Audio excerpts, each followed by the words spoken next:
So, it's not working yours? Oh, no. Okay, so hit record, you guys, and away we go. All set? Yes, I'm set. All right, here we are again on another Saturday Night Live Zoom with special guest Linda after some confusion of what's going on here. So it just makes it more fun, more exciting. Otherwise, life would be boring. Yeah. So, Linda, this is the first time we actually spoke. Yes, it is. Hi. Hi, nice to meet you. We've communicated through emails and stuff and Facebook, but Yes. it's been you joined the group way back when we initially started, I believe. Really? I think so. When did you start? The end of 2015. Well, yes, that might be right because I met Max in April of 2015, I believe. So that sounds about right. Yeah, the end of 2015. Then that's when we launched the website and the Facebook. It was the end of the summer sometime. So I guess You have 20,000 people almost now? Seems to be. Wow. It's amazing. Yeah. So you decided to jump on board. How exactly did you come to that decision?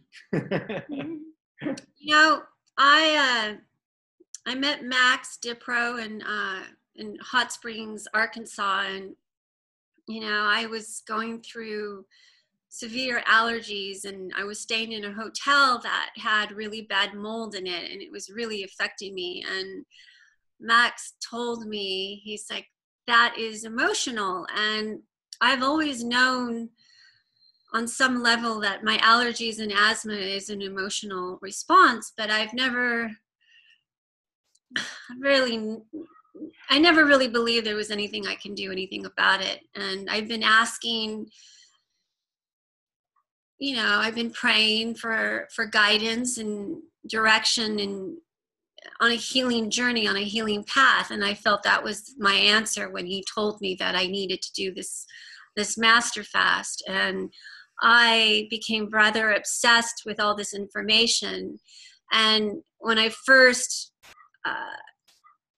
saw it, it was so overwhelming, and it went against everything that I ever was taught or believed in, that it took me a while for my mind to process this information and to really hold it as truth for myself. But I knew I was going to do the 108 days when I started reading this, and I wanted to prove to myself that, and to people around me, that you can heal through fasting. And I had, my mother passed away. It's going to be 4 years in July, and one of the things that I told her that she should do is fast, and she did not want to fast. She decided to have an operation, and it took her life. And that was really, really hard for me. And in a lot of ways, this fast is for her as well, and to show people around me that they can heal through fasting. So, but first I got to heal my own world and work through my own stuff that I got to go through. So there you go. That's my story. All done. We'll end it now. Pardon? We can end it now. Well, I don't know what else. I mean, that's the start of my MFS Master Fast introduction. That's how I started. Yeah. You've just recently done your second, right? Pardon me? You've recently done your second Master Fast. The first one. Yes. The first one last was in 2016 when you did it, 108? Yes, I started back in July of last year, and I finished, my last day was October 26th of last year. That was 108 days. And then I just recently completed a 40-day about 2 weeks ago.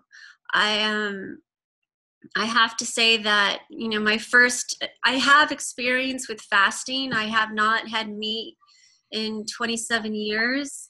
I've been vegan for 10 of those years, and I thought I was pretty clean. Like everybody else. And I couldn't believe what was coming out of me.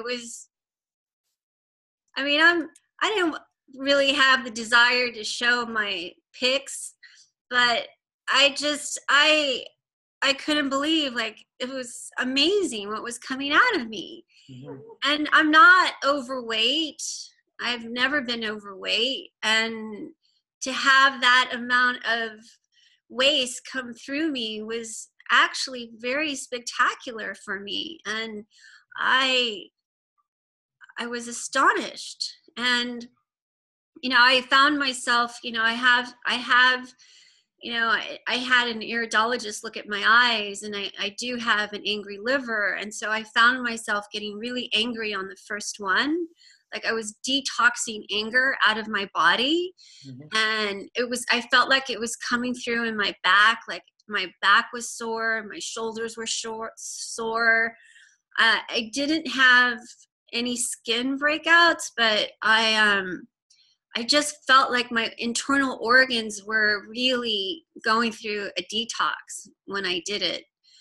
But the second one, and then when I finished the first fast, I didn't end it as guided. I freaked out. I looked at myself, and I went from 120 to 100, and I panicked. I really did. And my butt got flat as a pancake, and I wasn't expecting that, and my vanity took over, and I freaked out. My boobs went down, and I freaked out. So I thought I wasn't eating bad food, but I started eating, and in 2 weeks I had edema in my ankles, and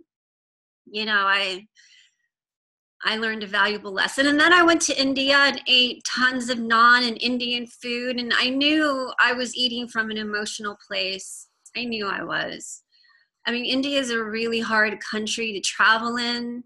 And it really assaults your senses in every which way. And I used food while I was there as for comfort, because I was virtually alone there. And I really didn't know what I was putting myself into when I took that journey. So I came back, and then I was in that car accident, and I broke my hand, and I reached out to you, Gino, and you told me fasting would heal it. And, my hand is pretty much, I'm going to get it looked at next week, but it's pretty much healed. And this time around on my fast, I had so much peace. Like, even though in India I did feel like a fish out of water, I did have peace. I had a lot more peace than I've had in a long, long time. And even on the second fast, I felt a lot more peaceful on this one. The anger, was, yeah, it was definitely much more of a spiritual experience this time around. So I don't know if I've worked through a lot of my liver issues, but I know that I'm going to continue working through it. I recently took Dr. Morse's class, and I had my eye photos taken, and it's amazing to see what's in my eyes. I actually have blue eyes. So that's pretty cool. I mean, to the extent that I know I can get them back again, that's pretty cool. I don't like knowing that I'm 47, and my eyes turned brown when I was 6 months old. So my lymphatic congestion started really, really early. As most of us.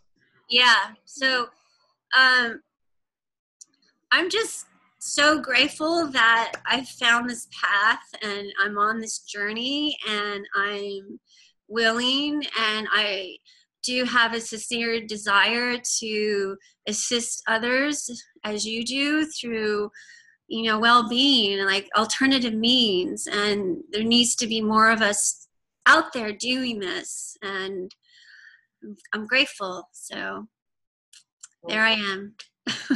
So your main purpose for doing it was emotional work? No, my main purpose to I have hearing loss. I have asthma. I have allergies. I have cellulite. So I wanted to get rid of all of that. And you know, the first fast, I did get rid of my cellulite. It was gone. But then I put it all back on because when I was away, I gained I weighed 120 and I lost 20 pounds. And then I went to India and I put on 10 pounds. And now I'm down to, I weigh about 113 right now. So that's where I'm at. On your first one, you went down pretty thin, but the body builds back up, which, you know, you freaked out, but, you know, this is where you have to understand how it works and just keep the faith, because everything comes back very easily. You know, it really is irrelevant how skinny we get during a fast.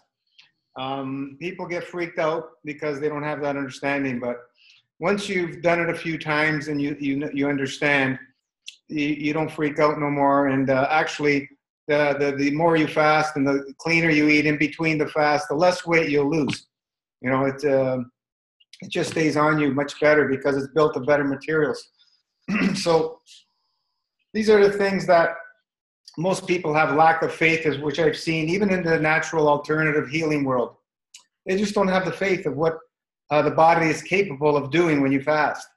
And, you know, people call it extreme and because you're going so long and all this. I think the way everybody else lives is extreme. The way societies live is extreme. The medical system that we have is extreme. Fasting is as natural as breathing. And it's built in to our system for times when we're sick or injured. And all the animals do it. It's nothing extreme. It's just that people don't have that understanding. And they are fearful of it because they've been taught other things which have nothing to do with how the body heals. So it's hard to convey the message, but this is why we really love people to share their stories. And the way I put it is we want the good, the bad, the ugly, and the beautiful. So people have the whole picture of what's happening when we go through these, you know, extreme detoxes, as everybody puts it, which are not extreme at all when you have an understanding. I have to say that the second time around, I was not afraid of the weight that I was losing. I had a lot more peace about it. And I'm still have some more emotional work to do, but I did have a lot more peace about the weight I had lost. Yeah, we all have emotional work, and that's part of our journey. I remember you talking something about your hearing loss improved a bit on the 108, or? Yeah, you know, it was amazing. I was in bed one morning and I could actually hear I don't remember what day I was on, but I know it was closer to the end. And Is it both ears? Both ears, yes. From how long? I started losing my hearing when I was 25. Wow. And I had 2 ear surgeries in my right ear that did not work. And I currently wear hearing aids. You can't really see them. But yes, I wear hearing aids. And so I could actually hear the rain, which was really beautiful without the use of my hearing aids. So I felt, it was an emotional experience for me, and it didn't last for very long. I have a lot of lymphatic congestion going on up here, and it shows in my iridology reports that I have a lot going on up here. And even still, like 2 weeks off of the fast, I still have mucus coming up. Not my asthma. I have mucus coming through my chest. I have mucus coming through my nose. But it's not as much as it normally was. I mean, I had every morning I would wake up totally congested, but that is improving. But I still have stuff coming through. So. Were you dislodging through the 108 days? Yes, I was. Yes, it is amazing to me that I still have this much mucus. Don't be surprised. It went on for me for years. Really? I still really years. Every time I do the master. So, this is where when people say, yeah, you can heal it in a few months, a year. Yeah, okay. I haven't seen it. And from what I've been through, 7 to 9 years is a good number to start. How many years did it take to plug up your whole system? This is where, when people make these claims, it's just so out there. I'm not saying that instant healing is not possible, but, look at the common sense approach of how long it takes to build it all up. So, 7 to 9 years is a cheap payback time in my eyes. And, of course, in the 7 to 9 years, I mean, what we're going to eat, if we go back to eating what we used to eat, it's not going to be 7 to 9 years. It'll never happen. Well, I want to talk to you about that, because I asked Dr. Morse about the 7 to 9 years, and he believes that's allopathic thinking. I want to hear your thoughts. Allopathic thinking? Mm-hmm. No, we have a cycle of how every system in our body changes over and rebuilds itself. The last oldest bone in our body is the femur in our thigh. It takes 9 years for that to completely change over to a new femur. 9 years. Everything else is shorter. So, allopathic thinking doesn't believe in regeneration. So I don't know where that comes from. Yeah, but that's like to know the regeneration, that's a scientific finding. So that's also, medical. It's not, it goes back way before any medical thinking. This is known in the ancient times, these cycles. This is not something that allopathic came up with. Mm. Yeah.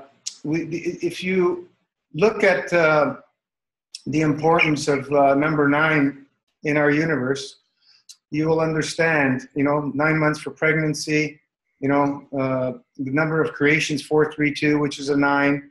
There, it goes so far deep within our structure, within our the way we're made. It's all there. It's all there in front of us.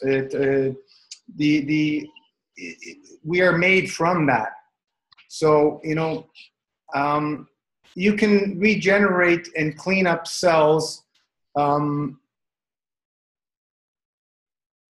quicker up to some degree. You can have instantaneous healing, as I was talking about. When you start getting into the works of plasma, things can happen instantaneously. Instant. So, depending how you want to look at things. But, coming from looking at basically the way we live and how we do things and focusing on the matter, 7 to 9 years is not a long time, in my opinion. It's very short time, very short. Well, what I went through with my... It's like a really long time. Like, I really want to get this done. I want to be over it. Really, what's I think it's gonna be a super clean diet that would keep us mucus free. Like, I'm not super clean. Who's gonna do that? Like, seriously, very few people will achieve a very clean diet, right? Like I said, when I went raw, 100%. It took me a good 4 or 5 years to get get rid of all the mucus, have a beautiful, clean pink tongue. This was being 100% raw, fasting regularly, every season change. That's what I was doing. And were you taking herbs as well? on and off, not nowhere near the degree what we're using now, but my diet was mostly fruit, lots of seaweed, lots of sprouts that I grew myself with ocean water. That was my diet, you know, and my greens were my sprouts that I grew. That's the way I lived. And you know, it's not like you go 7 years and then you start healing. It's every single day things are improving. You know, even the times where we feel like they're not, we're going down, things are improving because the body's doing things that we don't understand. So as time goes on, as the years go by, you're going to get better and better and better. If you stick with clean eating and fasting, every year it gets better and better and better and better. You know, 1 year on this program is nothing. And look at the rejuvenation, the transformation we're getting on people, even in just 108 days. It's just miraculous. So imagine what's going to happen if people stick to fasting as a lifestyle and clean eating in between. You'll be blown away. You know, I'm in awe all the time when I hear and see stories of people, how the transformations, the metamorphoses that are happening through and then after the fast. If you go back to eating whatever, you know, you're not gonna get all the benefits that you would if you stay clean. And then all the emotional stuff is a whole nother ballgame. That's where everything happens. If you can fix the emotion, the physicality has to change, and it could be instantaneous. That's where we get into instantaneously healing. And this is how plasma works. It works on the emotional level. It doesn't work on the physicality, because the physicality is a reflection of the emotion from the soul. So that's how we come to be in physicality, in the form of physical. This is all started from a thought through intent and emotion. We're a reflection exactly of that. Physical, it's all temporary. You know? It sounds to me, because we're taking the herbs now at least 3 times a day, it might speed it up a little bit more because we're getting the benefits of the herbs. What do you think about that? During a fast, well, I don't recommend taking herbs while eating. I think you just, for the most part, will waste your money. You can use them when you're eating sporadically. Your body gets used to them very quickly, what I found. And you're taking these herbs, and they're being used more as foods than they are as medicine when you're eating. That's what I found. And, you know, this is where, you know, we're getting results where I haven't seen anywhere else, because the whole system, the way we put it together, is looked at all different angles and all the different experiences from myself and all the different teachings from all the different teachers I've had. And the system is very sound and it works very well. You know, if you want to spend money on your herbs while you're eating, go for it. I don't recommend it. I recommend people go all out on herbs when they're fasting, because I have not seen any plateaus on people on a master fast. We have Marin in Germany. He's over a year on master fast. He's not going back to food. So you're talking about... There's no plateau.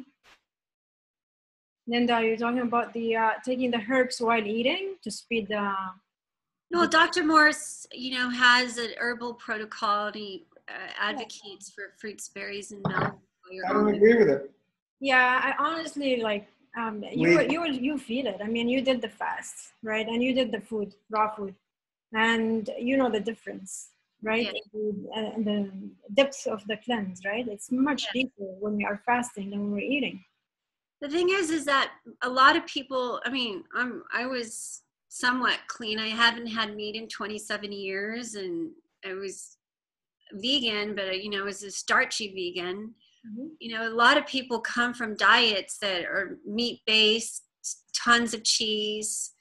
They have to ease their way slowly into a fast. They can't just quit that and then start into a fast, because I really think that it will actually end up hurting them, in my opinion. What do you think? Not from my experience. We put on many people right from sad diets on master fast. Yeah. I don't go by that old way of thinking, because right now we have so many tools and we have a much better understanding of what's going on, and we're able to support any situation no matter who, what, where, when, why, where they came from, it doesn't matter. When somebody's really, really, really toxic, which is very rare that they went into a master fast, we back off on green juices for a week or two.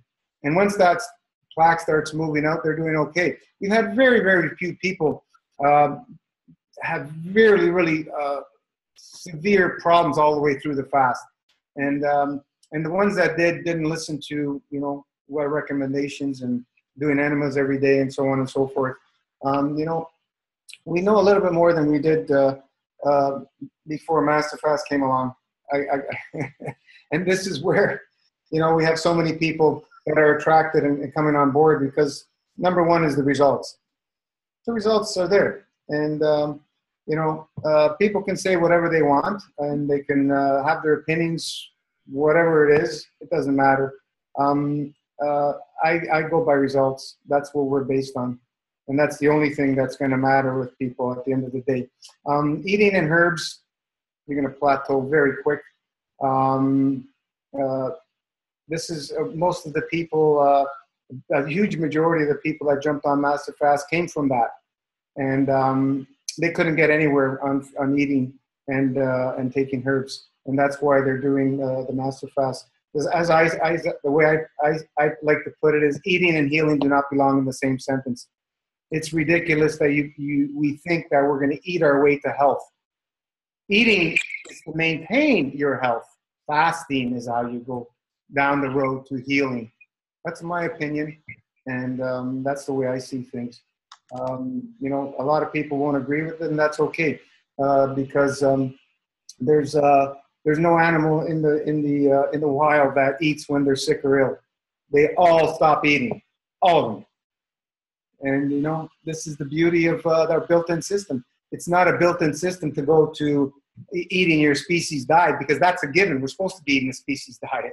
When we're sick or injured, we stop eating, and that triggers what we call an elimination, very deep healing mode for the body, mind, and spirit, where I say we connect to our perfect blueprint only when we stop eating. We don't have access to that when we're eating. It just doesn't happen. This is where you see people, they get on a fast and then they have old injuries, they start hurting again, or old broken bone, because those were not healed properly because they were eating at the time when the injury happened. So there's never 100% healing done. If you fast as soon as you get injured, then you have access and there'll be a complete healing. You'll never hear from that injury again. And that's the beauty of fasting. And that's it's so what simple. I'm hoping for this hand too. I do notice that my dogs, when they have a stomach ache, they eat grass. Exactly, but you know, what do you feed your dogs? They don't want to eat fruit, berries, or melons. No, I know, but what do you feed them? A grain-free lamb. You buy it raw? Pardon? You buy the meat raw? No, I don't buy it raw. They won't eat raw. They won't eat raw meat? No, they won't eat it. I've tried, trust me. I've tried to put them on a vegan diet. I've tried raw food. There is this particular kibble that they really like, and that's the only thing they'll eat. Have you fasted them? They fasted on their own when they don't feel well. There are days, like 3 days, they don't eat when they don't feel well. But they will eat grass when they don't feel well. Yeah, all animals will eat grass because, you know, even carnivores, most of the carnivores that when they kill an animal for food, they go for the gut, and there's all undigested greens in the gut. That's the first thing they eat. There's only very, very few true carnivores like you know, like a hyena or vultures. They'll, you know, eat scraps or whatever. But most of the carnivores will go for the gut first, and then if they're still hungry, they'll eat the other stuff. They need to have that. They need to have that part in their diet. And that's why you'll see dogs and cats, domestic animals, going for the grass, because they're not getting it in the diet that humans are feeding them.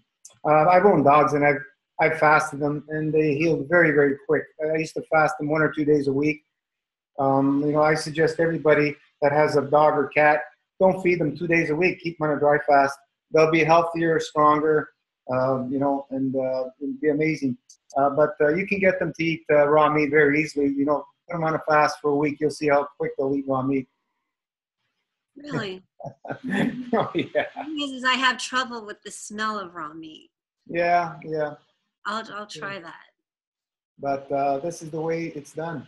You know, like the animals are intelligent enough when they don't feel well, they go into fasting on their own. But the problem with the domesticated animals, they're eating human-designed food, which clogs them up, and their senses are diminished.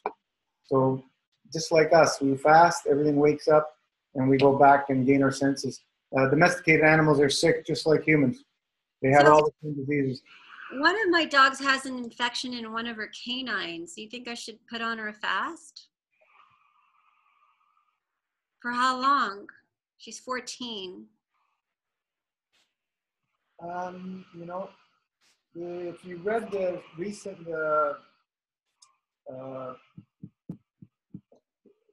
was it from Salome?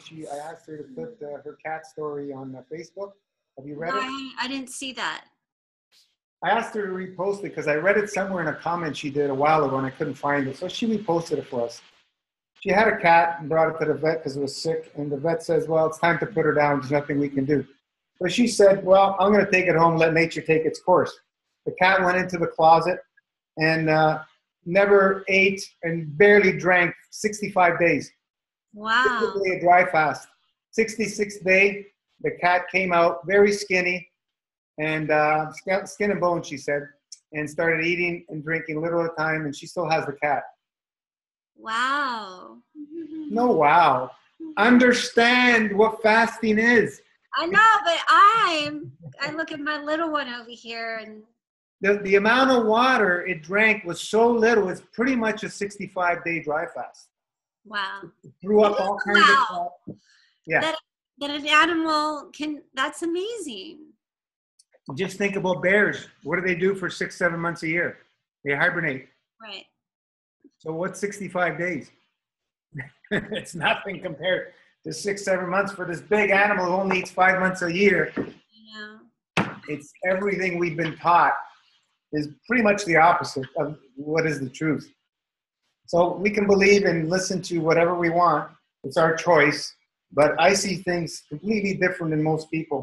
And that's why, you know, I've been able to do things differently because I'm very stubborn and I have to find out the truth. So I put myself through dangerous situations quite a few times. But, you know, I found out a lot, and I found out things that other people don't seem to see for some reason. You know, it's the way it is. And cheers for allowing me to share the information.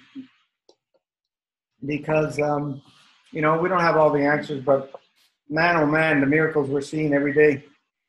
Just little miracles, big miracles, they're always happening all the time. You know, for you to be able to hear the rain in 108 days after, you know, losing your hearing all those years, that's a little miracle.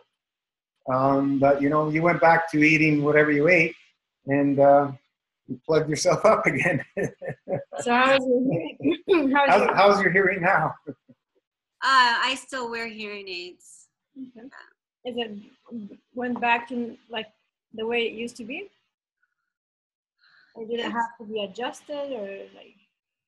I think there's a small adjustment, but it's not huge enough for me to take out the hearing aids and not use them anymore. Yeah, you know, Linda, we take everything day by day. We can only work with now. We can't go back in the past, and we don't want to go back in the past. We just know the past is there, and we learn from it, from what we've done. And you know, each day we take a new step in a new light of direction, and we focus on those goals that we're working towards, because that's all that really matters at the end of the day. Everybody's goals are different.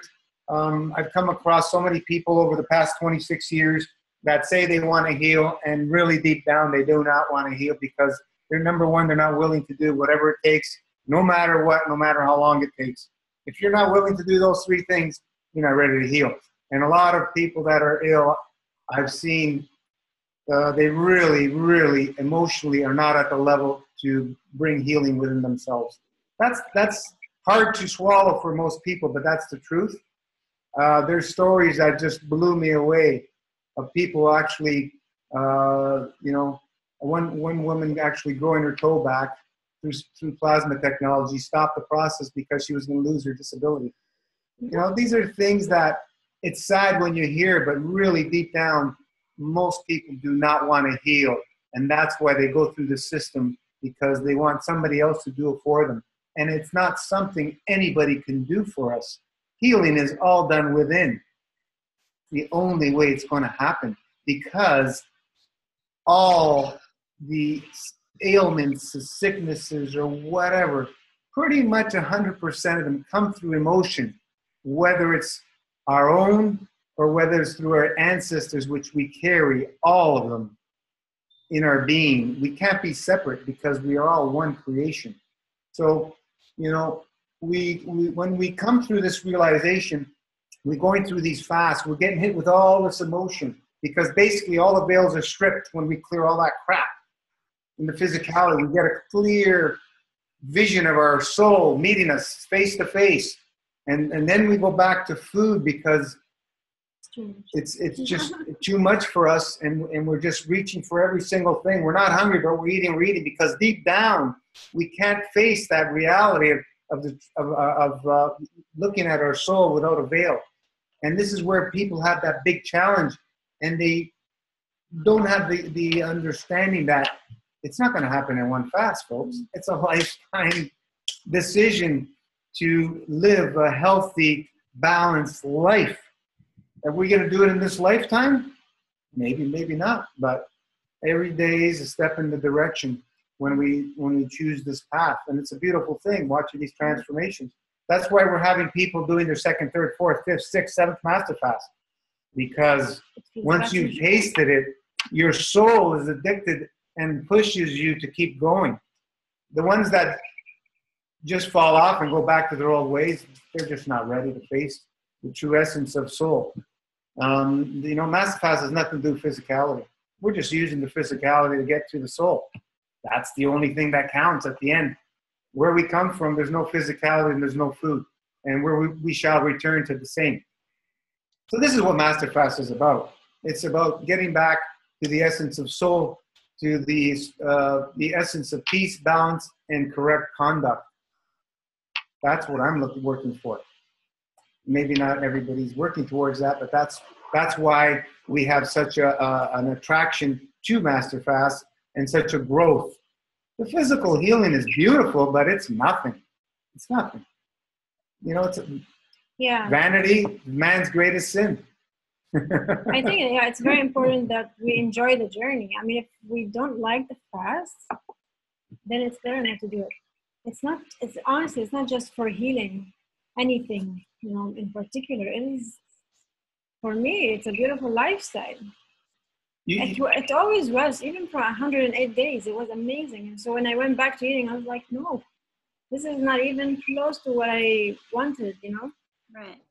The feeling was so good that you wanted back, you know, that light feeling. It's satisfaction. You know, if people think they're going to come and do a long master fast and go back to 7 days eating 3 meals per day or whatever, it's better not to do it. Stay with what you are. Don't do the fast. I'm not eating 3 meals a day. No. Yeah, I'm just. That's what most people are doing, right? I mean, some of these some people into the you know, high fruitarianism, they're just pigging out on fruit, gluttony. You know, and we've had a lot of them that came from that. You can't find any balance in that. You know, once you go through a master fast, 108 days, your body doesn't need anywhere near 7 days of feeding a week. Nowhere near. You know, I'm pretty much getting on 3 days a week dry fast these days, you know, and I go long when I do the season changes. So, you know, this fallacy of needing physical foods is all, that's all it is. It's been the demise of man to enslave man. From the first bite, man took the physical foods. That's what I believe. We were never designed to eat physical foods. Yeah. I don't believe that, honestly, I don't believe that food is important for maintenance, and master fast food plans. I believe, honestly, we really don't need food. The only reason we're eating is because we're still too attached to the food. It's not easy to give it up. Yeah, listen to everybody's experience post master fast. They keep eating and eating and eating, but they're not hungry. What are they feeding? Ask yourself the question. What are you feeding if you're eating and you're not hungry? It ain't the body. Emotions.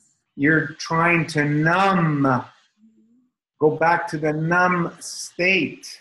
Mm-hmm. That's the reality that people can't face.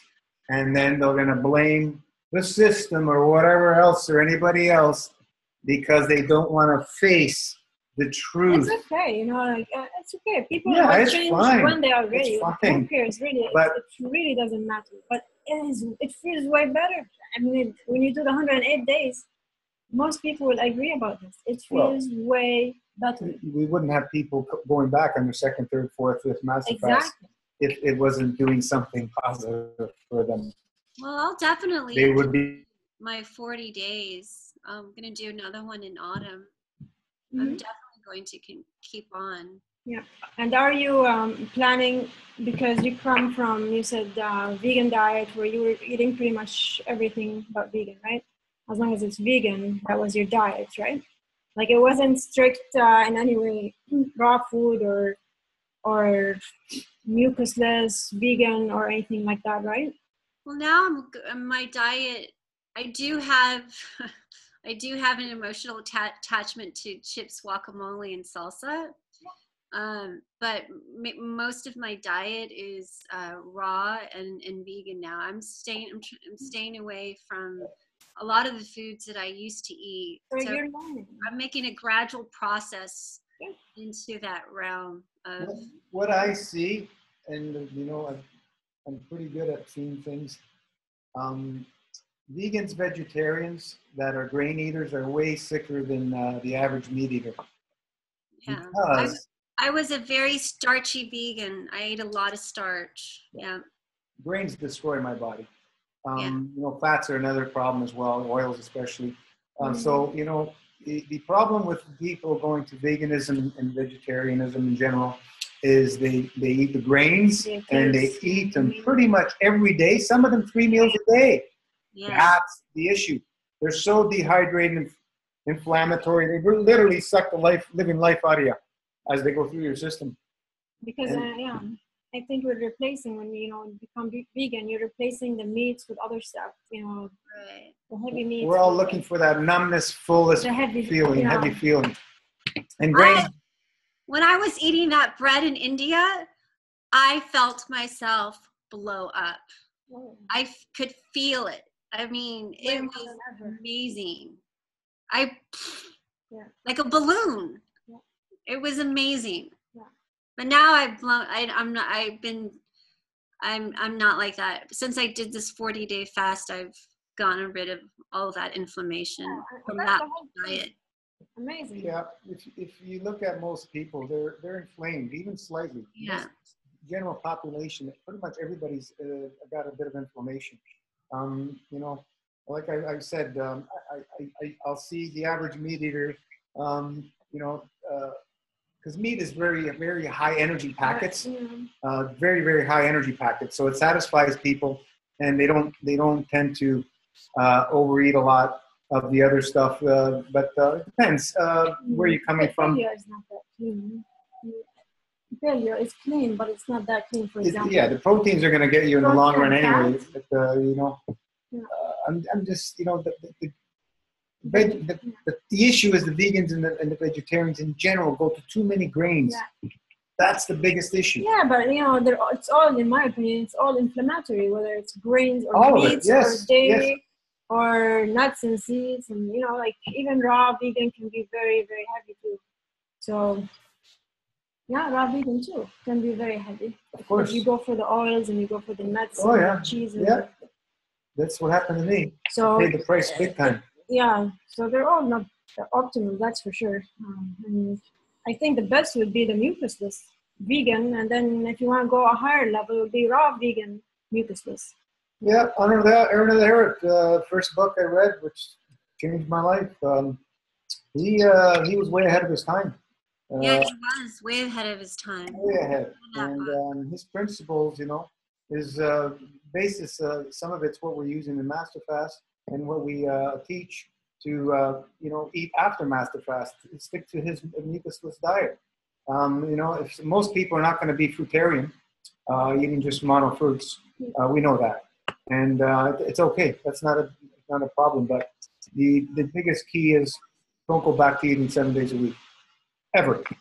Yeah, and clean up your diet much more. Keep cleaning up your diet. Every time you fast, clean up. You'll feel it anyways. You'll feel more sensitive. So you cannot do it. You cannot keep doing the same mistake because you're gonna cry. Yeah. You want to be happy, so. I'm not eating any more non-bread. Yeah, I know. Yeah.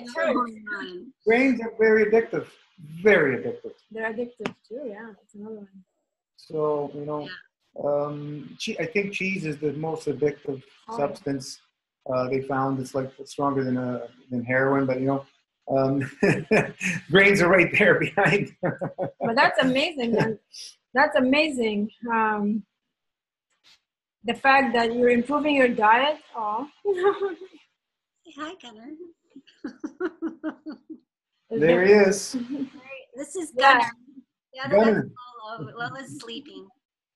Yeah, you can get them to turn around and eat flesh the way they're supposed to eat it. Michelle Gibson, she's excellent with animals. If you want to know anything about animals, ask Michelle Gibson. Okay, she's part of the group.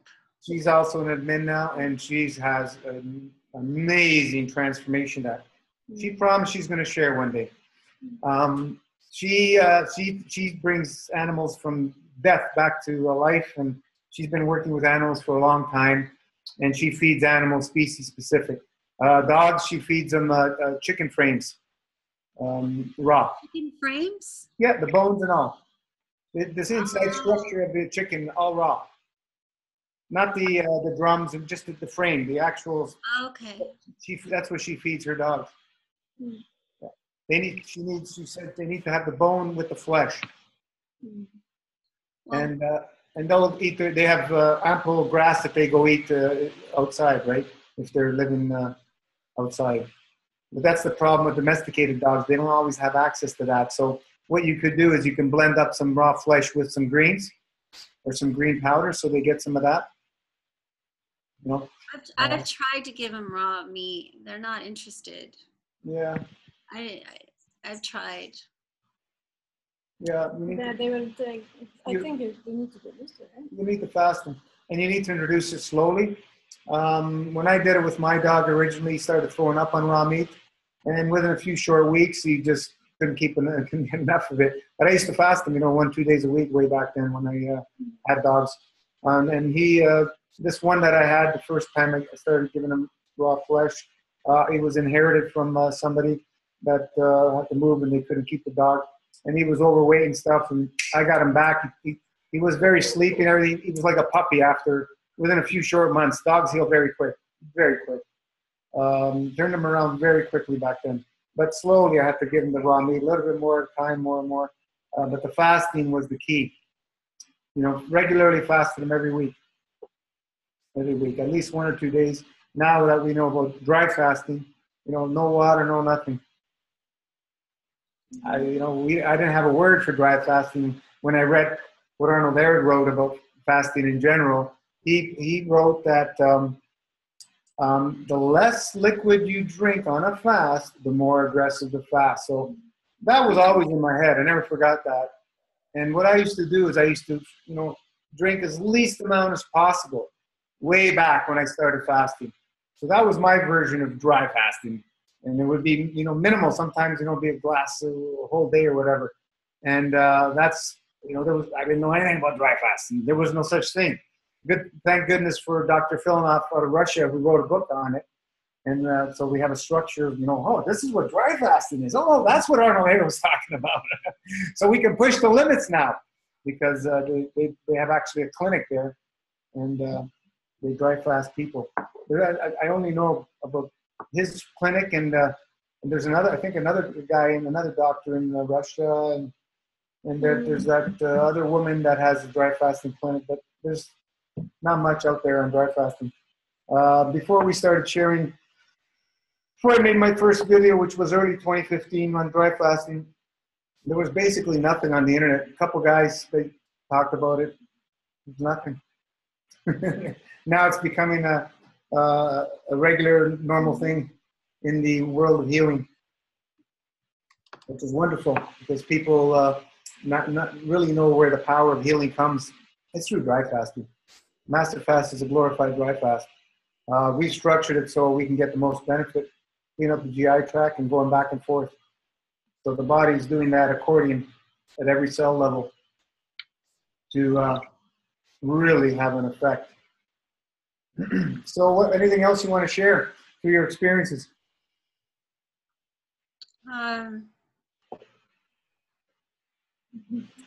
You're 108. Did you have any emotional releases? I'm pretty sure I did. I would lay in bed with the that pack. What's for the kidneys? What is Castor oil? Castor oil. Castor oil, yes. I'd lay in bed with that pack on my back, and yeah, I was feeling pretty sorry for myself there for a little while. But I did. I really feel like as much anxiety I had when I finished my initial fast, I still had so much more peace. I really felt that I had really eliminated, literally, so much of fear out of my body. I really do. We'll do that. You will notice there's certain foods that will trigger fear if you pay attention. Right. I heard fear is held in the kidneys. Fear is held in the kidneys? And anger in the liver. Yeah, go to Chinese organs and emotions, and you can see they have charts. This is old knowledge. Thousands Well, I'm on this path, and I'm on the journey, and I'm gonna learn everything I can to assist others. This is part of my path, and I'm really grateful for it. And experience is best teacher. Yeah, for sure. All the PhDs, like I say, all the PhDs put together on this planet will not surpass one person's experience. I do want to say that I did have a lot of my friends and my family were very, very concerned about me. Oh yeah. And I have a mission in my family, in my immediate circle right now, to prove them all wrong. Don't waste your time and energy. No, not saying like by example that, like, I'm not going to die. As a matter of fact, I'll thrive and live more because I am healing from within versus medicating. And I do want to mention something, that my asthma did flare up quite a bit during both these fasts. I want to hear your thoughts on that. You've been around for a while. You should know. What does fasting do? It brings all your weaknesses to the surface to be healed. Right. You gotta let it go. I was having trouble breathing there a couple of times. Yeah, first line of defense is enema, especially when you're breathing problems. The colon is the third lung. So what did you say, do an enema? If you can't breathe or anything else, any emotional pains, whatever, always reach for the enema bag. Okay, that's good to know. Always, always, always. You will notice certain foods will also trigger problems breathing. You have to pay attention. The best way to look at things is the next morning, pay attention how you feel and remember what you ate. That's going to be your best judge of what, if the food was good for you or not the next morning. Even whether you feel a little bit of stuffy, some aches and pains, you can trace it back to what you ate the day before. It'll show up in the morning. So that's the best way. When you're fasting and things come to the surface, you embrace them. Thank you, because they're trying to be released. And yeah, some people have problems challenging. That's the biggest challenge, when you can't breathe. If you can't, stabilize yourself and get breaths after you've done enemas or something, go to the ER and stabilize yourself. But that's going to be very rare. If you stay calm, use the acupressure points to get energy flowing, force yourself to get that breath deep and do the enemas, you'll be able to pull through. We have the herbs, antispasmodic, calm down. We have a lot of tools. We have so many. You can put the castor oil on your chest. You can use the turpentine. Breathe in the tea. There's so many. Turpentine is also great. Put on your chest. There's so many tools we have. There's so many. The biggest challenge is people freaking out when they're going through it. And this is where the support page is crucial. Right. Because you can read, but once you get going into it yourself, everything goes blank for people. And they don't know what to do. Right. And that's where we need a support page. And, that's good to know. I'll keep that in mind for the next time. Oh, yeah. I did have to use my inhaler. I couldn't breathe, so I had to use it. Are you still on it? I only use my inhaler when I need it. I don't do it every day. Like I want to get away from that. Use it I haven't felt that much for a very long time. I've been okay without an inhaler, but every time I fasted, both fast, I've had trouble breathing. You can get some licorice candy, the pure extracts. They will help. Yeah, the adrenals, right? It's the adrenals. Yeah, adrenals are down, but like I said, the colon, everything's tied together. We just can't work on one thing. Yeah. But we use all the tools to help move the energy. Like I said, grains, for sure, they're going to give you problems breathing. Berries even worse. If you consume, I don't do that. I mean, no. It's during the fast. So. Yeah, stay away from grains. That's all I can say. Yeah. Especially if you have breathing problems. It's okay. Allow yourself to do mistakes, but not big mistakes. Right. We all do big mistakes sometimes, but really, you learn from them. Learn from the big mistakes. Avoid the big mistakes, but give yourself room for small mistakes, because nobody's perfect. Right. I was gonna say also for the adrenals and the nervous system is breathing exercises. Are you into that? Are you doing that? When you can't breathe, I don't know. But not only for that. I mean, be thankful. Make it a habit. I mean, for me, I like to do it twice a day. At least, twice a day, watch my breath, maybe for 10 minutes. I do the Buteyko method. You can learn it on YouTube. There are videos. It helps so many people with asthma. They're not even change their diet just with the breath work. What's that called again? Buteyko, I can type it. But it's not just when you... I'm going to close my curtain. Okay.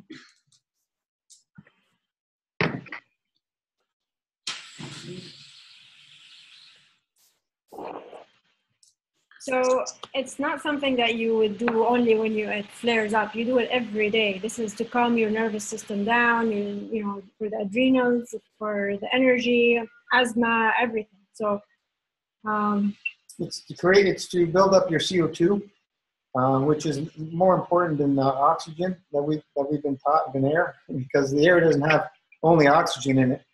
It has mostly nitrogen, and without CO2, your vascular system constricts and you can't breathe, because your vascular system is part of your lungs. So when you bring up the CO2 levels, it opens up the vascular system, allows things to flow. It allows us to use oxygen also more. Utilize oxygen. Yeah. So the more the CO2, the better the use of oxygen in the body. So it uses it more efficiently. But yeah, in general, I mean, it's very important to get into good breathing exercises. And I think for me, Buteyko method, I believe, is the best out there. Your CO2 GANs, plasma. You can make a breathing device where you breathe in. A simple way is use a water pipe they use for smoking dope. You put the water in there and you just breathe that in every day. A better way would be to breathe it through the nose. This helps a lot of people because we're taking in the fields, we're not taking in the matter. And the plasmatic fields are working on the soul level, not matter state. So there's so much stuff, so many tools we have. Make it a habit, you know. Every fast. We have a doctor in Brazil who shared 3 of her cases. She's been using plasma science in her practice, and the medical guys are going after her down there. She showed 3 cases. One old woman, 70s or 80, with a knee problem. She could barely walk. Injected the CO2 GANs material in the knee. Used some pain pads and take the water internally. 3 teaspoons, 1 teaspoon 3 times a day. The woman's walking, the knee's restructuring itself. Another woman with her shoulder, she couldn't move it for years. Same thing. Showed the x-rays, completely restructuring it full. Another woman with her hip, she was in a wheelchair. And she's out of the wheelchair, walking. So, you know, when people are talking about things that they don't understand, it's better to, you know, look at the structure of creation. It's perfection. We come from perfection, and we don't have a full understanding of it. We have very little understanding. Nature works on the principles of the universe. It's not where we are going to find all our answers, especially now that man is thousands of times probably more toxic than man even 100 years ago. We have things in the body that cannot be solved using the same mind that created the problems. That's Einstein's, one of his sayings, I believe. We need to go beyond nature because nature did not create our problems today. This is where we are looking into what I call universal hygiene now. We go into the plasma. We go into the cooked juice, which so many people have a problem that are into the raw foodists. And, you know, I've not been able to find anything that is being able to help people achieve the miraculous transformations and finding balance in what we're finding. So, you know, plasma is fairly new from our modern land now. You know, mainstream science doesn't even know what plasma is. It's incorrect. It's the fourth state of matter. It's so much more than that. We are all made of it, and we all come from it, and we are all part of the one big plasma, which is one creation. So we're going to see more magical things happening as time goes on in our lifetime with plasma. You know, MasterFast, the structure of why it works is based on plasma, believe it or not. You know, Ra's law is so outdated now. I was there. I was a anal raw foodist. Wouldn't touch anything cooked. And now we know a little bit more. So we'll just keep expanding and learning from each other as we go through these transformations and metamorphosis together. It's just a beautiful thing. You know, just keep the mind open, keep it open, and use your common sense. We're not going to find any of this stuff written on any scientific study or this and that, or coming from somebody with a diploma. You're going to have to use that common sense, inner wisdom. And what I find is when I go on my fast, especially my longer dry fast, I get downloads of information, however, whatever you want to call it. That's where I get my information from. And you know, you can see the intelligence of this information if you are open to it. If you're closed, you're not going to see it. So you know, the more fasting you do, the more you're going to see how common sense things really are. And if they're not, you'll see right through them. You'll see right through the garbage, the bull. So you know, just keep that. You know, keep tapping into your inner wisdom. If you need somebody else to tell you something, you're not tapping in, because we all have that access, all of us, and it'll shine through when somebody speaks that truth to you. So just tap in, just keep fasting regularly, part of your life. You should never ever let go of dry fasting, your daily or weekly or your monthly or season change. It should be part of your structure, your structured day-to-day thing. Yeah, I'm not, speaking of that, I don't have sediment in my urine yet. It's obviously yellow, but I don't have any sediment. How long did it take you to get sediment in your urine? It took me over a year to figure out how to get kidneys to open up myself. It took me a long time because I was doing the fruits and herbs. And, you know, I would do my regularly season change dry fasts before, which I always done. But until I started dry fasting, that's when we cracked the code wide open. Master Fast has people filtering, some people within days, some people weeks. I know, I saw that. Yeah, some people takes them a few months, but you know, how much dry fasting have you done through your? Well, on the 108, I was doing it weekly, and sometimes I'd go as long as 36. And this last fast, I did a 48-hour dry fast. Yeah. I was trying to do a dry, and that was difficult. I find dry wet's easier. Yeah, well, you know, we have so many different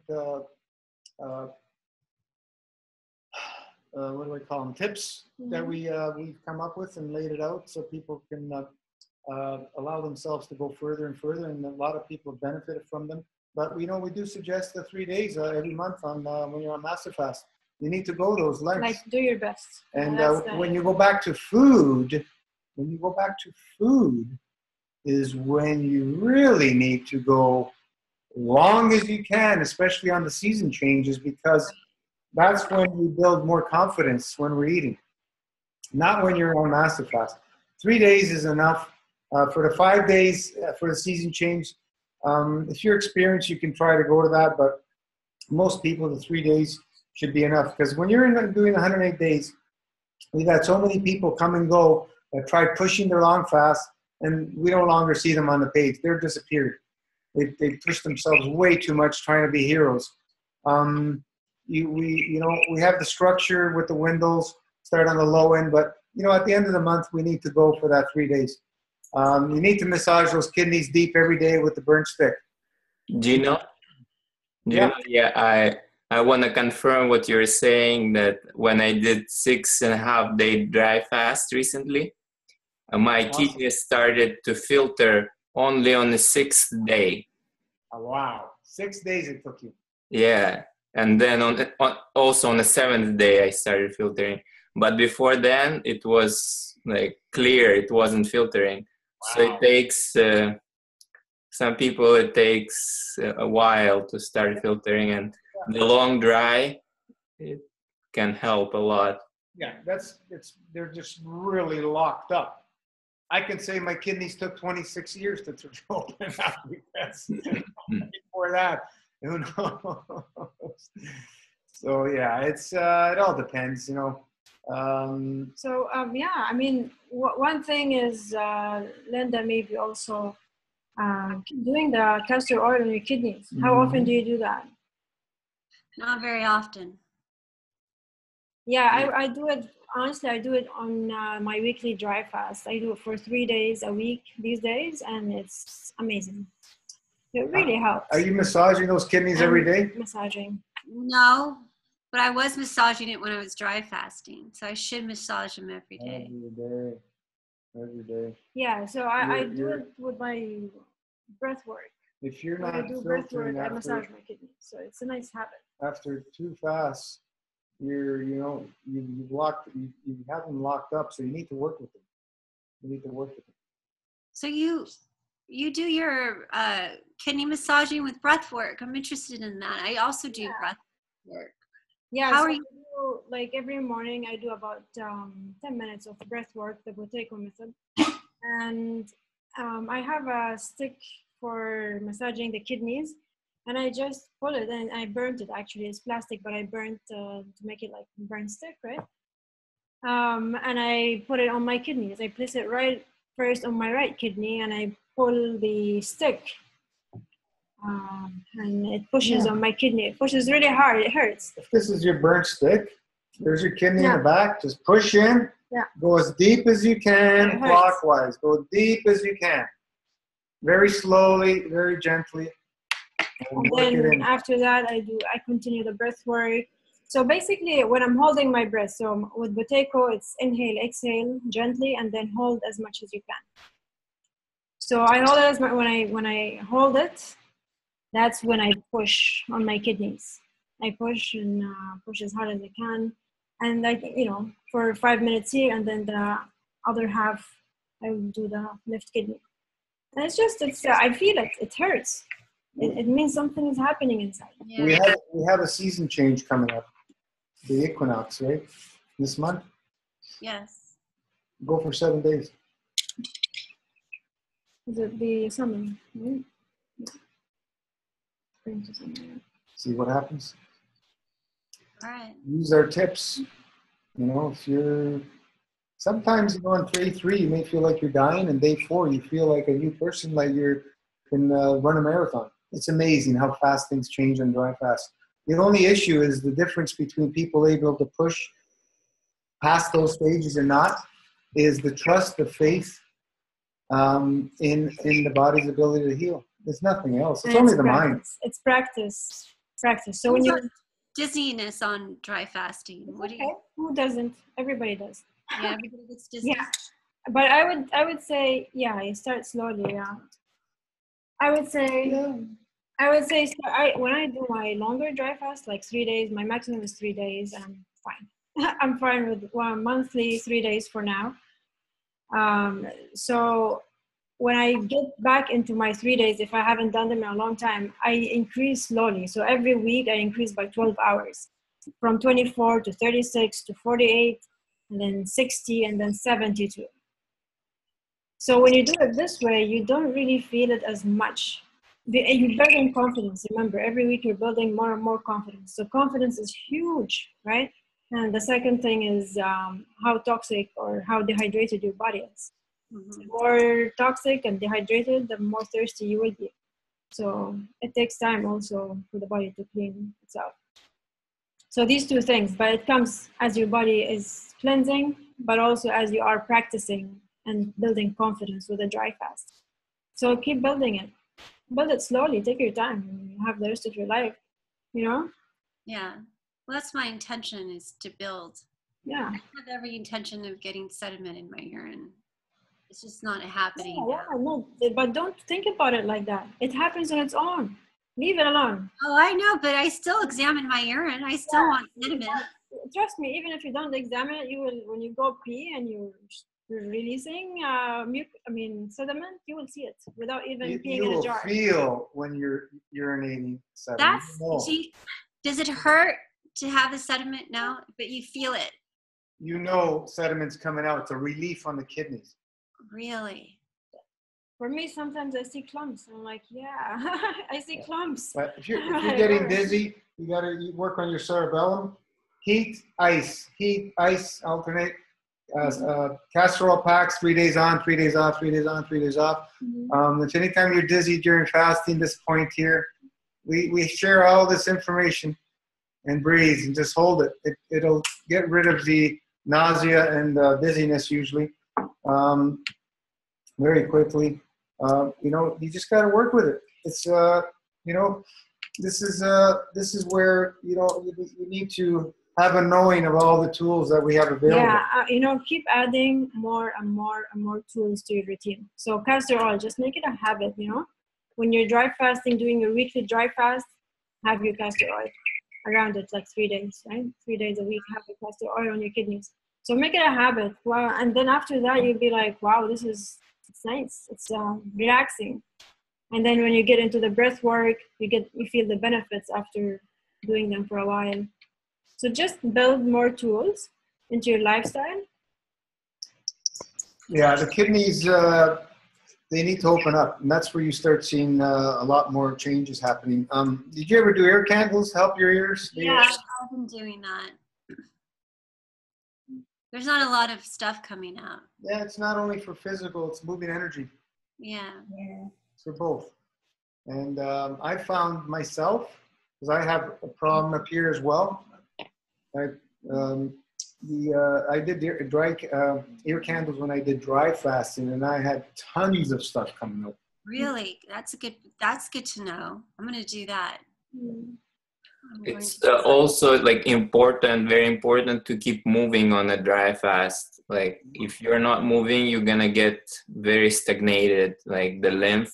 So you have to walk outside, as much time outside as possible. Barefoot walking, yeah, absolutely. You don't advocate sleeping in bed, never. Oh no, I don't sleep. I have to work, so I'm dry fasting while I work, right?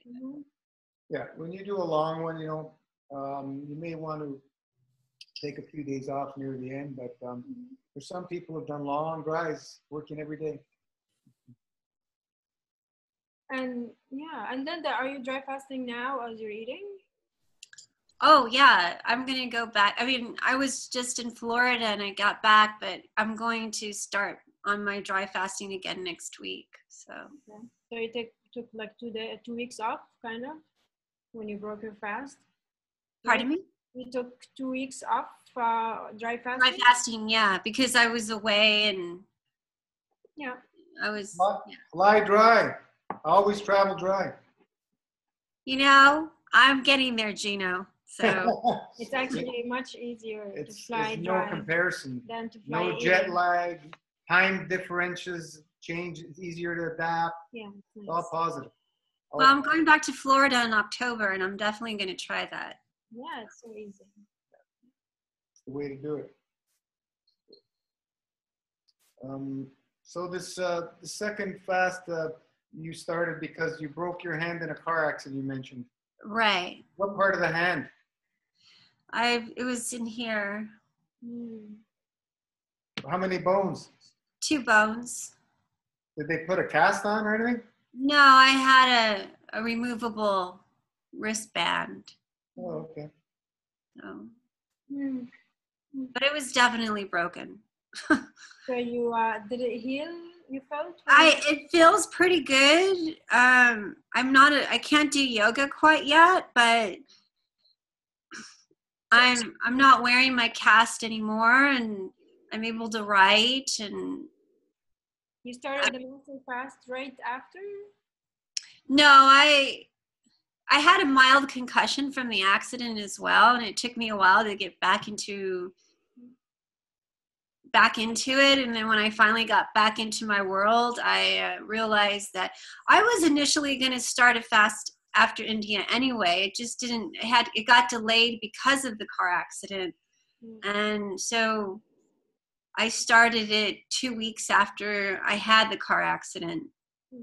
And I started it with the herbs that I already had from the 108 days, and I got more herbs, and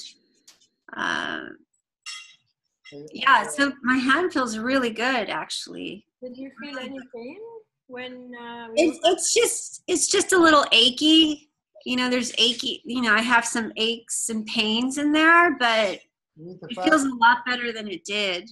So. You need to keep fasting. Yeah, I know that. Yeah. I got rid of, I had a concussion from jiu-jitsu a few months back, and it took me 6.5 day dry fast to completely get rid of it. It was quite an experience. I'm definitely an advocate of dry fasting, and I'm determined to continue dry fasting. I didn't have any intentions of stopping that. Amazing. Good. Yeah. He wants to go on his walk. He won't leave me alone. Anybody have any questions? Yeah. Yeah. We have some people. Jordan has a question. He said, did you used to have ear infections when you were a kid? No, I never had ear infections. Mm-mm. Have you had a traumatized childhood of any sort? I had trauma, a lot of trauma. I was an abused child. I got hit in the head a lot. Yeah, I had a lot of trauma. Mm-hmm. Well, that's the trigger to shut out the hearing. That's why that happens. It's all emotional. It's Yeah. that people have to put other people through these things. It's a crazy world. I was sick with pneumonia a lot when I was a kid too. Oh boy. That's all got to come out. That's what I feel is starting to come out. Like I keep coughing up all this stuff. You haven't cleared it out. I had 2 times bronchitis at 15 and at 17 years old. Severe bronchitis. And in my 4th or 5th year is when I had a major lung detox that lasted about 5 weeks or so. What did that feel like, the lung detox? Like, well, I had a cough, but it was very interesting because during the day, I'd be barely coughing here and there. Yeah. Sleep. I'd wake up, I think it was 2 in the morning, the hour of the lungs, and I'd be coughing my brains out for an hour or two, and I had to literally put a pail beside my bed of how much garbage was being unleashed. I had a friend living with me, thought I was dying because it was happening every night. Wow. And after that, I had no more issues with my lungs. So, this is after, 5 years on raw and, lots of fasting. So even, who was it, Linda, who she did 90 days last year, master fast, and she just did 108 this year. On her first one, she never had 90 lung issues. On this one, 3 weeks, she went through a major lung detox. And towards the end. Yeah. So, we don't know how much we got to go before we can bring out the weaknesses. So this is where you need to continue as a lifestyle choice. If you believe you're going to do it in one, that's great. If you can do it in one, fantastic. All the best to you. I have not seen anybody heal in one fast. Completely. It's a lifestyle. Yeah. We really want to play. People who teach that, oh, well, it's okay. It's possible. It's possible. With plasma science, which is creation, everything's possible. I have not seen instantaneous healing myself, but it is possible. Linda, are you finding balance with eating every day?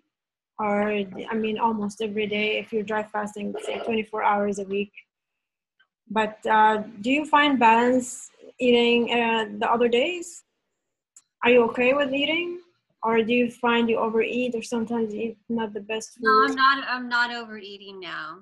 I overate after 108 because I developed so much anxiety about the amount of weight I lost. But this time around, I don't feel I'm overeating at all. And I want to eat when I'm hungry, but I'm not overeating.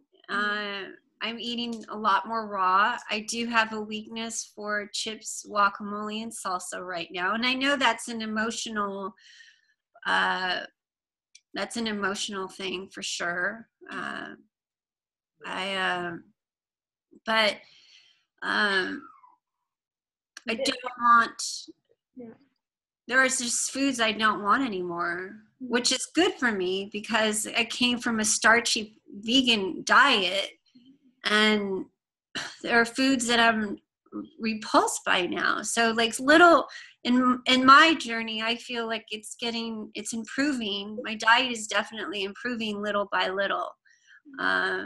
Even though I haven't had meat in 27 years and I've been no dairy for 10 of those years, I'm still improving my diet. And I will continue to fast for sure. And I am also going to do some of Dr. Morse's protocols, and I'm doing it all. So I'm ready and willing to do it all. So yeah, I mean, I just wanted to know if you're finding balance with food, eating every day almost, it's great. I mean, it's very important that we're balanced and we have peace with food. Yeah, I feel a lot more balanced this second time around after the second fast. I didn't feel that balance when I finished my initial 108 days. I didn't. I didn't. But now I do. So. There's a question for you. Yeah. Jordan made some statements here. Talking about your gallbladder, Jordan. I wish you would have called it, and something like that. I would try and get somebody doing Epsom salt flush. I can't hear you. Oh, yeah. He's talking to Jordan. Oh. Jordan has a question. Okay. Yeah, come closer. Yeah, it was Jordan made it. He went through a gallbladder surgery. You coming from, I didn't know you came from such a bad diet background, but you mentioned something about going to avocados, not after 108 days with a gallbladder. I would have asked you to try some Epsom salt flush in an emergency situation like that to see if you can move things through. I don't take doctors' words for something that it would have exploded or all that. That's their opinion, and I'll leave it at that. There's always something you can do. But at the end of the day, if you really are in a serious condition with pain or everything, yeah, go to the ER. I'm not against it. But there's always something we can try and do naturally, more enemas, whatever, to try and get things moving. What else did you mention here? Can you hear me? Yeah, hi, Jordan. Oh, okay. I wasn't sure if you could hear me or not. Hey, I've actually never spoken to you before. We can't see you though. sorry. Yeah, I don't have a webcam. Sorry. Oh, okay. I could put it on, but I don't have. Sorry you went through that, but man, you had some pretty serious issues. You had this gallbladder issue for how many years?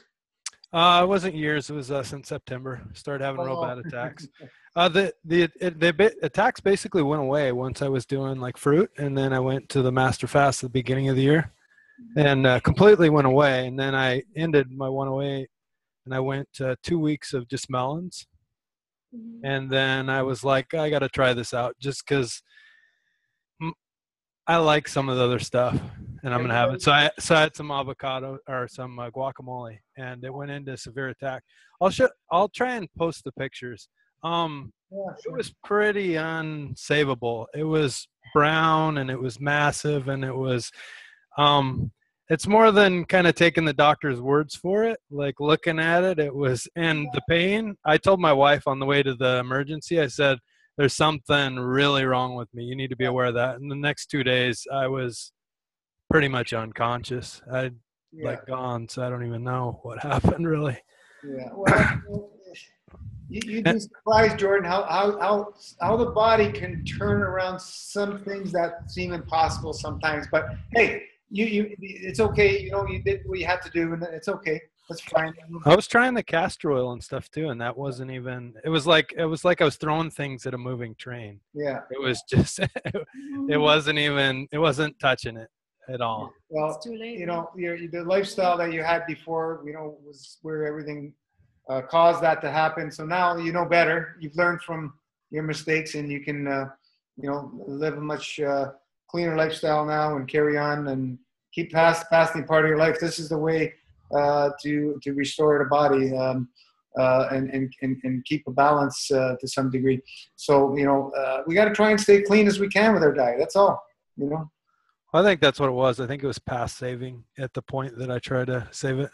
Or I mean, anything's possible. I understand that, but from all the pictures and everything that I've had done and checked out and everything I tried, I mean, I did everything. Every single time you said something, I did it, and I just don't think there was any saving it.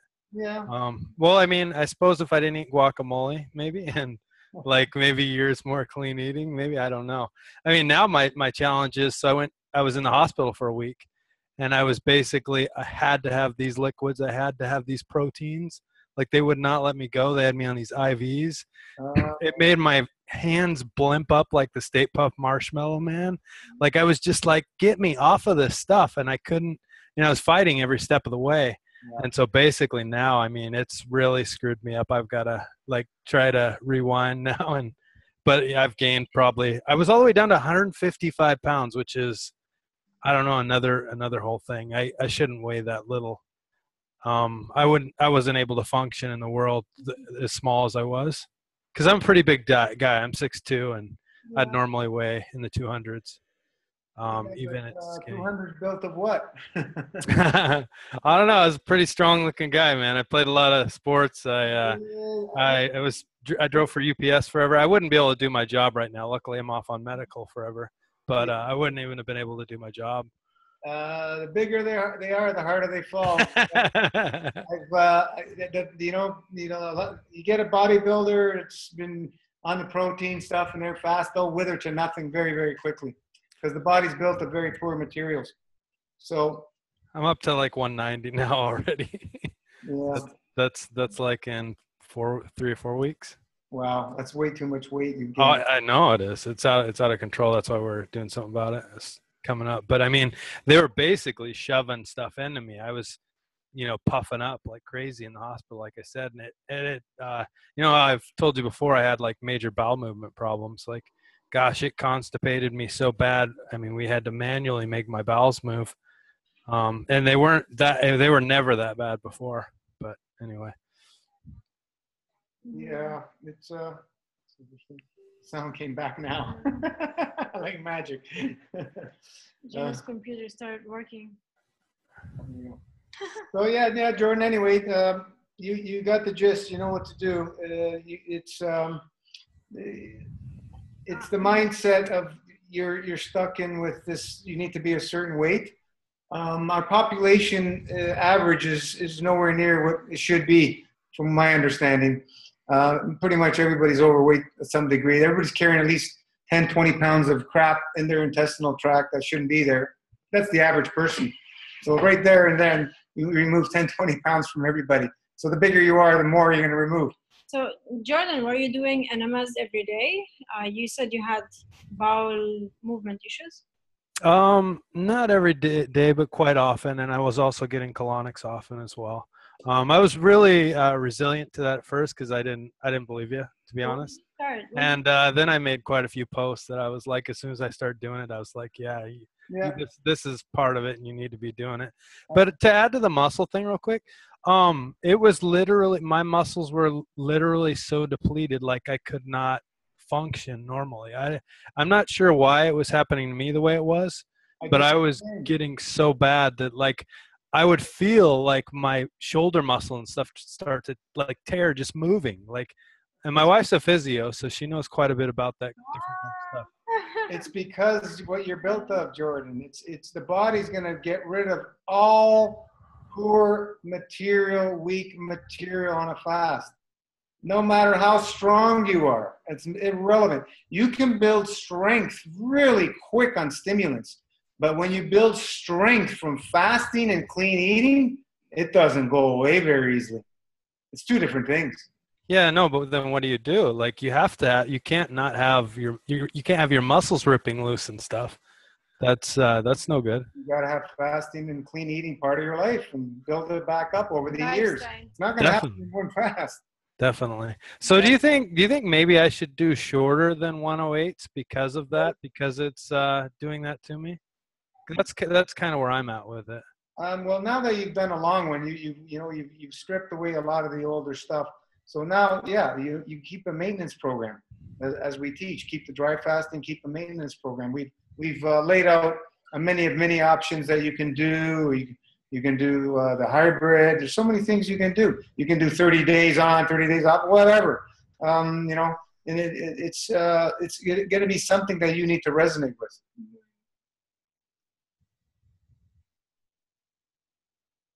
How do you feel going back to eating every day? Crappy. Yeah. I don't. But I mean, it's hard to compare because, right, like I just got out of the hospital, major surgery as well. So like all the drugs and everything that they put in me and everything else, like it's really hard to say what that's done to me because of all that other stuff, right? Yeah, you'll work it all out. No big deal. Don't worry about it.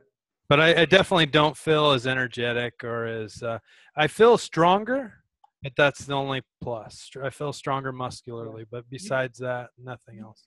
You weren't doing any exercise, were you? Oh yeah, I was like crazy. Oh yeah, I was walking and rebounding all the time, and I couldn't do any more than that though. My muscles wouldn't let me. I would get so I was gonna like pass out if I did any more than that.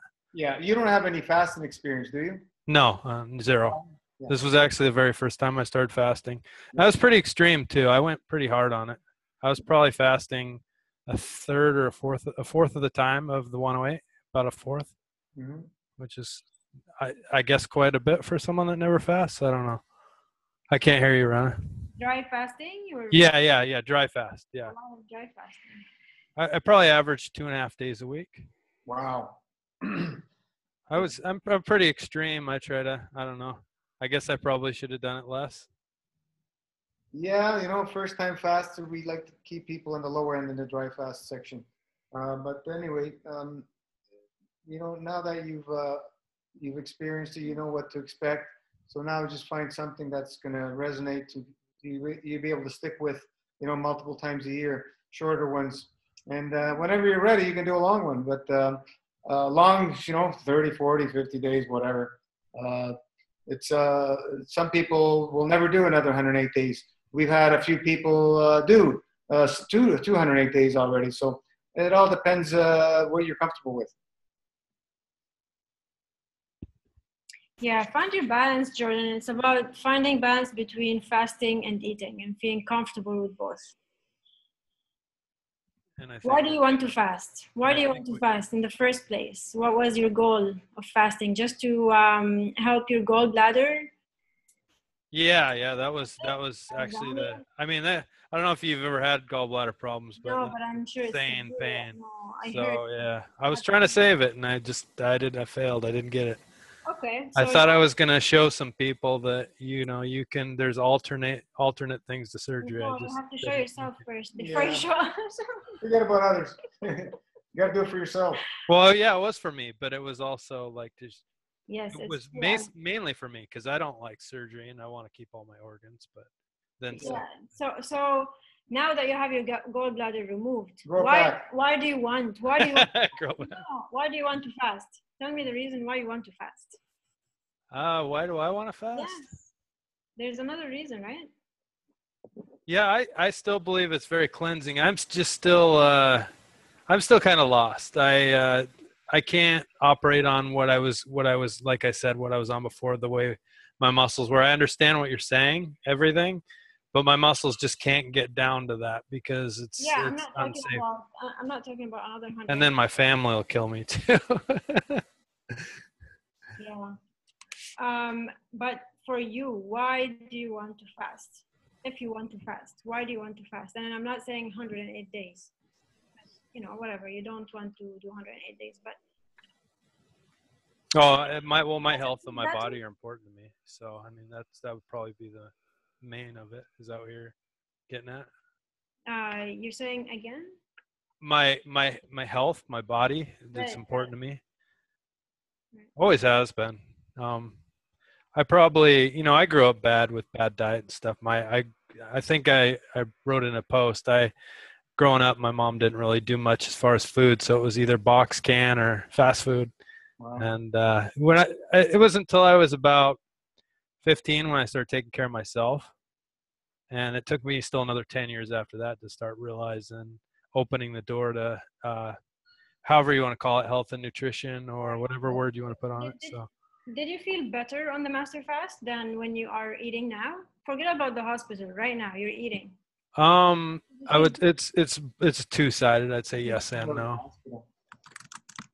I'd say yes and no. No, yes being like, as far as like just day-to-day activities, like not doing anything strenuous or anything, definitely felt great. Anything more than that, anything kind of strenuous or anything, I felt way worse. Okay, so you felt good. You felt amazing on the master fast. Yeah, if I could figure out the muscle thing, and it's not a looks thing. Yeah. I No, mean, it is, but it isn't. It's I got to be able to operate, and like I wouldn't have been able to do my job. You've been on the board a lot. You've seen all the different stories. Yes, we have I understand. everything. I mean, I'm sure a big part of the reason you are not comfortable with 108 days and losing the muscles and all that is not just for you, but also for your family, which you said it's gonna kill you if you do another one, right? Yeah, they don't like it. I think my family's a lot more supportive than most people, but yes, I understand. they just the same thing everyone else says when they look at you, you can see in they're concerned because of how skinny everybody gets. Yeah, been there, done that. Yeah, no, I'm sure everybody goes through it. I did the 108 and I was 40 kilos and I was told I'm anorexic by my sister, and it's not easy. It's not easy. I understand, but whatever. I didn't care. I had to tell her you're stupid. I mean, I don't say that normally, but I had to. It had to come out, and that was that. But yeah, I mean, that second time I did the 78 days, it was much easier. From my family, from myself. Now, I'm not saying do 78 days or do anything long, but honestly, you felt better. You're saying, right? You felt better. You want to look at everything, not just your muscles. Look at everything. Before, when you were doing the master fast, and now, and also even before the master fast, when you were on a sad diet, you were eating all whatever processed foods, right? Compare that. I mean, how you feel. You really want to start listening to how you feel. And it's not about a gallbladder. Trust me, we don't have gallbladder issues here. We're doing it for other reasons. And it's not because we want to be clean. Who cares?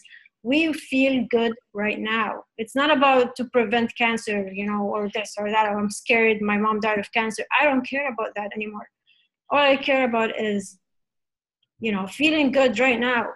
And that's why I'm back on the master fast. And that's honestly, if this is not the reason, it's better not to do it. It's not about, being scared of dying. It's about enjoying the journey. You got people that have real struggle going through master fast, and then you have people doing regular exercise, this, that, and the other thing, and then we have the pro tennis player who did 108 days, full, working out 5-6 hours a day, 5-6 days a week. She went through a tournament. So this is where you have to ask yourself, why is that happening like that? Well, trust me, I do. Yeah, Salome has been eating clean for years as a raw vegan. And she's an athlete. So, that's a big difference. When I spoke to her before she started, I said, and I asked her a lot of questions. I said, I don't think you'll have an issue. Go for it. And she did fine. So you have to have that understanding. What are you built of? That's why you went through what you went through. Is you've been built on poor materials your whole life pretty much. And it shows up very quickly on a fast, especially when you go on a long one and powerful one as we have here. So, these are the things that you have to gain that understanding of why it's happening that way. And over time, you will only get stronger and stronger and stronger, but not to the way you perceived it as where you were. It's going to be a new strength, a new look. It's not going to be the strength, what you're familiar with, what you think strong is. Look at a little monkey. It'll pull out an arm out of a full-grown man without much effort. It'll pull it right out of the socket. Where did they get all that strength? It's because they live in accordance with their natural laws. They don't go outside of it unless they're domesticated. So, strength, number one, doesn't come from the food so much as we believe. It comes from the mind, from the spirit. That's where true strength comes, because you'll see sometimes these little men have tremendous amount of strength for their sizes. Where do they get this strength? Whereas, sometimes you got these big, huge guys and they don't have a lot of strength. So, size is not everything. It's mostly the spirit, the emotion, where the strength comes. And then intelligently building it through proper, foods and so on and so forth. And then they go hand in hand. So there's a lot to gain an understanding of how it all works. We don't have a full understanding, but boy, we know a lot more now than we did several years ago of how things work. There's so many strong raw vegans around the world, and vegans. Very powerful, like the strongest man in the world. He has records. He's not raw. He's a vegan. What's his name? Out of Germany. He's got many world records. When he went vegan, he broke even more records because he was vegetarian for a while.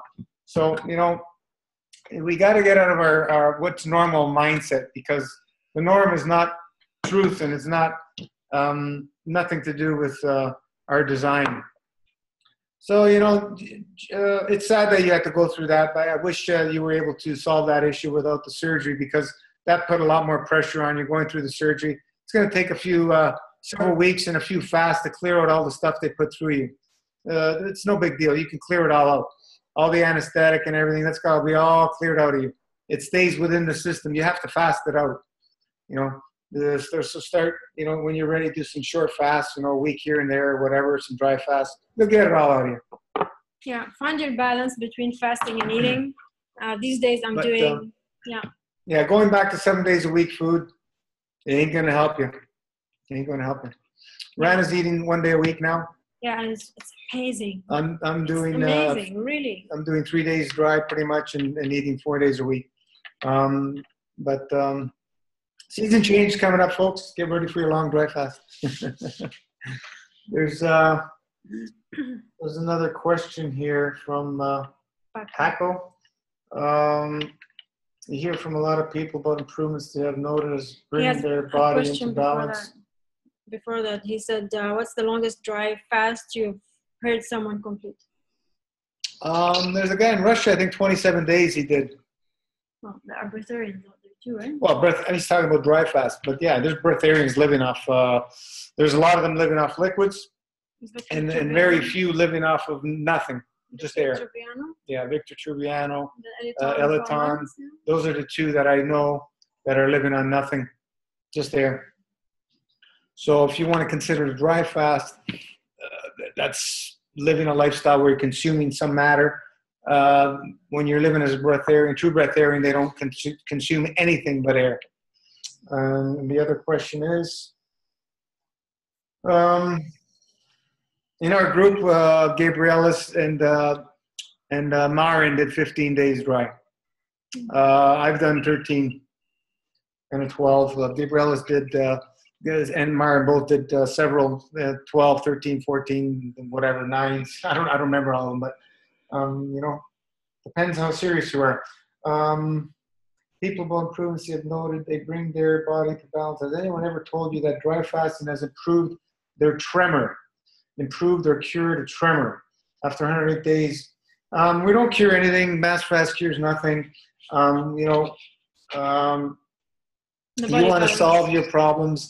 The body can only see two things: imbalance and balance. Forget about all the names, whatever you've been told, all the medical names, doesn't mean anything. The body will only see imbalance and balance, and fasting is going to help restore that balance, whatever it is. Neurological issues, whatever you want to call them, they're more of a challenge. Gabrielis has neurological, which he's still working on, and he's got tremendous strides with them. And we have Scott also with neurological issues, and he's come with tremendous strides with those issues as well. He's on he's coming up to 135-day master fast. He's going to be breaking it soon. And he's become part of our admin team as well. He's coming from a standard diet. He's coming from a standard diet. Yeah. He's listened to one of his interviews he did a couple weeks ago or so. You can hear his story. But folks, this is something where you're going to have that faith and the trust and just continue and continue. Will one fast do it? Most likely not. Just keep going and stay focused and continue with your clean eating in between, your dry fastings that you never stop, and get ready for your next one to keep pushing deeper and deeper and deeper. And this is the way we do it. That's why we have people under 2nd, 3rd, 4th, 5th, 6th massive fast. I've lost count how many I've done. I've done one long one, 108, and then I've done 30, 40, 30 days, 35 days. And So I just keep going, it's this is the way we do it. We continue. and then another question, Paco asked, after 108 days on the master fast, what do you think a monofruit banana diet? For 12 months a year, like bananas, we can get them all year round. They're cheap. If you can be balanced on just bananas and it works for you, yeah, go for it. Most fruit we buy today, folks, is hybrid. If you buy it in a supermarket, it's grown commercially, whatever, it's hybrid. There's places in the world you can get non-hybrid food and so on and so forth. But it's far and few between these days. He's not asking about hybrid. Yeah, I know, but I'm throwing it in there because people are always putting the comment, well, it's not hybrid or whatever. Folks, we're eating mostly hybrid food. Even a lot of the greens that we buy, they're hybrid. So don't worry about those things. Bananas are great food. It's a great building food. Make sure they're ripe. Yeah, make sure they're ripe. Banana is one of the few fruits that will ripen perfectly off of the tree when it's picked early. There's not many fruits that do. I'm really picky with fruit. Like for bangles and stuff, you buy them unripe. They ain't going to ripen properly. Pies, and they're not going to ripen properly. And so many other things. Grapes, they're not going to ripen properly. So learn to be picky when you're buying your fruit. Learn to purchase ripe fruit. That's the key. Bananas, brown spotted on the outside. Yeah, they'll ripen. There's one of the few fruits which is great. I love bananas.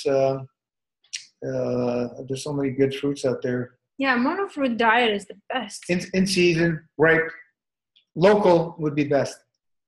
I mean, if you stick to one type of fruit as a diet, that's the key. Monofruit eating is the best fruit. If you're going to eat food, monofruit eating is the ultimate. Remember, Suzanne Redita was eating one type of fruit a season, a whole season. She was eating only one type. So whatever grows, season. I think, in her backyard, that's what she ate. But she grew her own. She was in Bali. She was growing her own. She's fruitarian. And she would fast 20 days a month on coconut water. Mm-hmm. She did this for many years. Eating for 10 days a month, basically, and then fasting on coconut water. And she's fruitarian for 40 plus years. Started with the mucusless diet, Arnold Eretz, with cooked and raw vegetables and some fruits. And then after 2 years, she moved towards mono eating. She wants to, fruitarian. Yeah. Everything's possible. Mm-hmm. This little guy wants to go on his walk. Yeah. Okay. Thank you for your time. We're pretty much done here. Yeah, we've went about 2 hours. Thank you so much for staying. Thank you. Absolutely, thank you. That was beautiful. Really good story. Nice. There's a plane going over. 1 second. What did you say? Oh yeah, I'm saying lots of information today. Oh yes. Thank you for sharing. This is how we all learn. Everybody sharing their story. Yes. And, will allow us to all expand together. It's like a family. We go through our rough times and good times and whatever sad times, but we stick together and we learn from each other. This is the way it works. That's why we want everybody to share everything. And not everybody's going to agree on everything, and that's okay. Yes, indeed.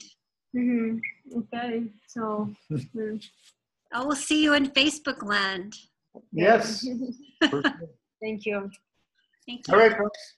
Bye. We'll call it a day and a night, and wherever you are. Bye, everyone. Have a good night. Till next time. Thank you. Bye-bye. Bye, everyone. Thank you. Shut her down. Mm.